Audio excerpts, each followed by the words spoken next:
যারা মানুষ খুন করেছে এদের মৃত্যুদণ্ড কার্যকর করা হবে।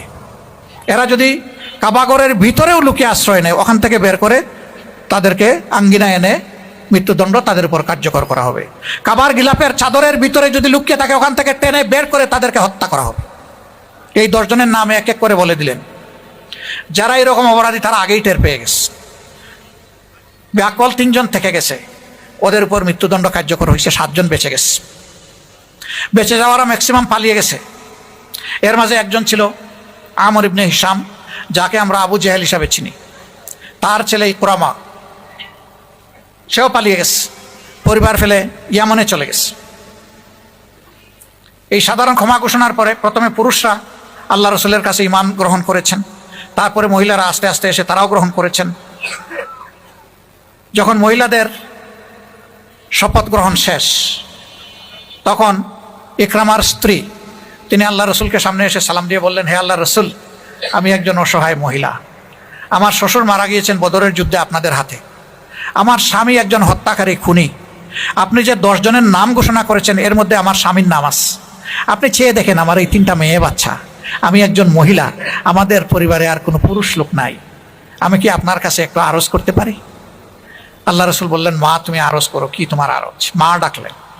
সে বলল, হে আল্লাহ রসুল, আমি কি আমার স্বামীর নিরাপত্তা আপনার কাছে চাইতে পারি? এবারও আল্লাহ রসুল আসমানের দিকে তাকালেন।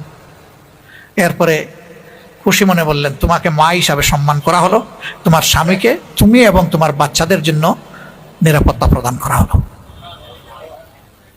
ইকরামার স্ত্রী ইয়েমেনে গিয়েছেন, স্বামী গো আসো, তুমি মাপ পেয়ে গেছো আল্লাহর পক্ষ থেকে। আল্লাহ রসুল এটা ঘোষণা দিয়েছেন। তুমি পাগল হইছো? আমারে আল্লাহ রসুল ছাড় দিবে?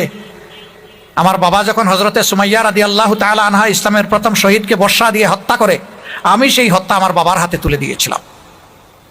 ইসলামের প্রথম শহীদের বর্ষা, হত্যাকারী বাবা আর আমি তার সাহায্যকারী। এরপরে আমার হাতে আরো 3 জন লোক মুসলমান নিহত হয়েছে। মুহাম্মদ আমাকে ছাড় দেবে না। স্ত্রী এবার কঠোর হয়ে গিয়ে বলল, তুমি কি তোমার জীবনে কখনো কাউকে বলতে শুনেছ যে মুহাম্মদ সাল্লাল্লাহু আলাইহি সাল্লাম কখনো মিথ্যা কথা বলেছেন? কয় না, তা শুনি। ওয়াদা করলে ভঙ্গ করেছেন? কয় না, তা শুনিনি। আমানত তার কাছে রাখলে এটা তিনি রক্ষা করেন নাই, খেয়ানত করেছেন? কয় না, তা শুনিনি। তখন হাতে ঝাঁকুনি দিয়ে তার স্ত্রী বলছে, আল্লাহর কসম, আল্লাহ রসুল আমাকে যা বলেছেন, আমার 2 কানে যা শুনেছি তা কখনো মিথ্যা হতে পারে না, আমি তোমাকে নিয়েই ছাড়ব। সে বলছে, আমার জীবনটা বিপন্ন করো না।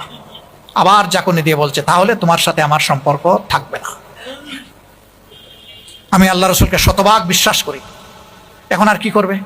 বেচারা ওয়াইফের কথায় চলে আসছে।